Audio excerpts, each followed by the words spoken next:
Good morning, guys. In previous lecture, we have derived the head loss due to friction HF. Okay, and this can be written as HF is equal to shear stress tau into length divided by gamma times RH. RH is the hydraulic diameter. Okay, now, and this is the general equation and can be applied to any shape conduit having either laminar or turbulent flow. Now, we will move to the further. Now, for smooth walled pipes, the average shear stress at the wall is actually for smooth walled pipes, the average shear stress of the wall. It is function of hydraulic diameter, dynamic viscosity, density, and velocity. Okay. Now, using Rayleigh's theorem of dimensional analysis, the above relation can be written as, now by using the Rayleigh's theorem, we can write the above relation as tau is equal to k times RH raised to power a constant a raised to power constant b raised to power constant c raised to power constant n. Now you can rewrite this above equation in terms of dimensions. Okay, in terms of dimensions we can write this above equation. Now the shear stress can be written as force per unit area. In terms of dimensions we can write it as force, it will be remain same, force F divided by area is its area is measured in length, so L square. Now this hydraulic diameter, it is measured in length, so it will become L parameter. Now velocity is nothing but meter per second, so it will become meter means length, second means time t. Density is nothing but mass per volume means length cube, mass means force divided by acceleration actually, so this will become force divided by acceleration is nothing but meter per second square, so meter is nothing but length per second square, so this will become F into t square divided by L raised to power 4.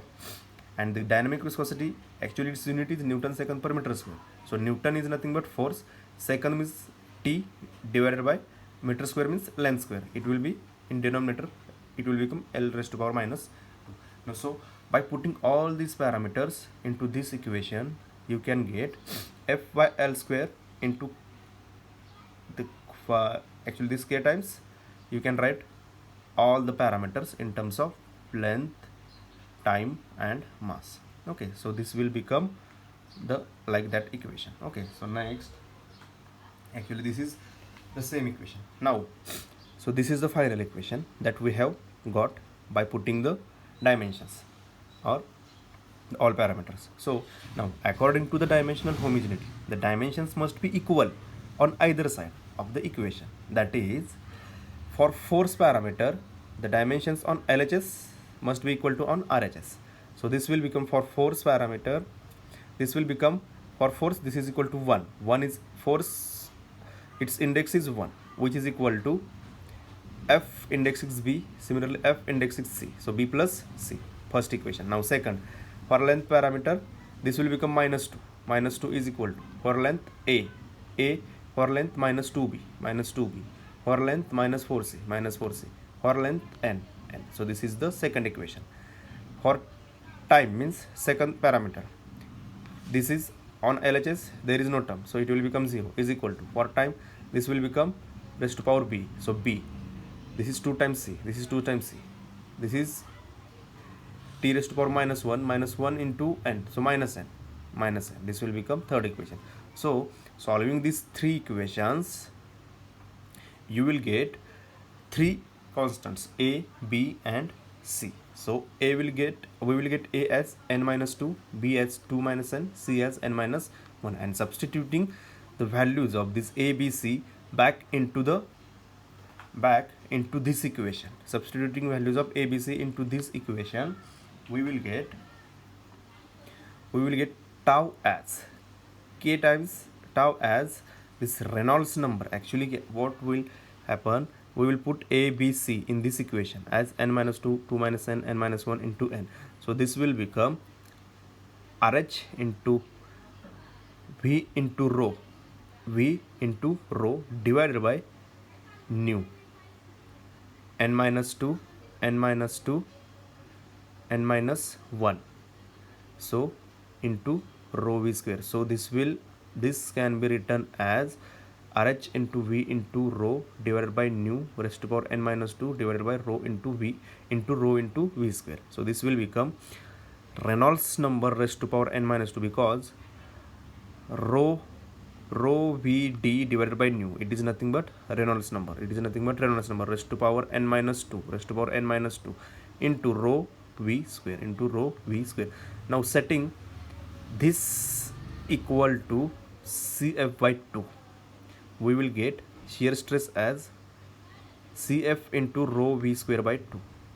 This, by putting this equal to Cf by 2, we will get shear stress tau is equal to Cf into rho into V square by 2, where Cf is the coefficient of friction. So in this way, finally, now substituting the equation of this average shear stress into the equation of head loss, means by put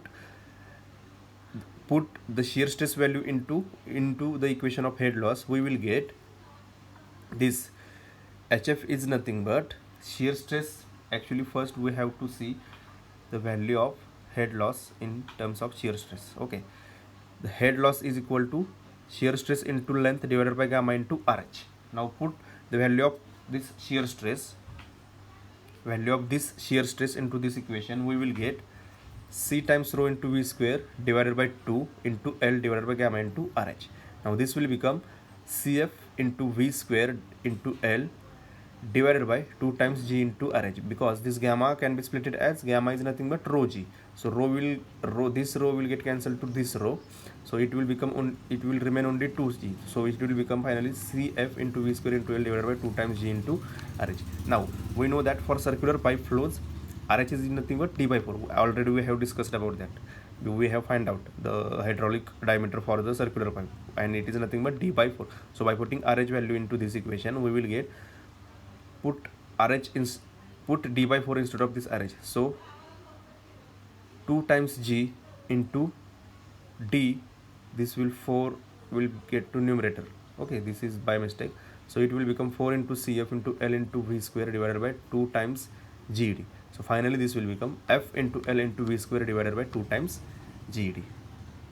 Okay, so sorry. So finally we will get the head loss due to friction as F into L into V square divided by 2 times GD. Now where F is nothing but this 4 Cf, L into V square divided by 2 times G into D, 2 times G into D. Now instead of 4 Cf, we can replace this 4 Cf as F, where F is the friction factor. Okay, see, this Cf is the coefficient of friction, and this F is nothing but 4 times Cf. This is the friction factor. Actually, this is very important while solving the examples, because you will get confusion during the friction factor and coefficient of friction. If the coefficient of friction is given, then we need to first find out the friction factor, as friction factor is equal to 4 times coefficient of friction. So, and by putting this value into this equation, you will get the head loss due to the friction for circular pipes, means F into L into V square divided by 2 times G into D, where F is 4 times Cf, 4 times coefficient of friction. So, and this equation of friction factor, this equation of head loss due to friction is known as pipe frictional equation, and it is named as Darcy-Weisbach equation, and it is used for calculation of pipe friction head loss for circular pipes flowing full, laminar or turbulent. So this is the Darcy-Weisbach equation. So from Darcy-Weisbach equation, you will get the head loss due to friction as F into L into V square divided by 2 times G into D, where F is 4 times coefficient of friction.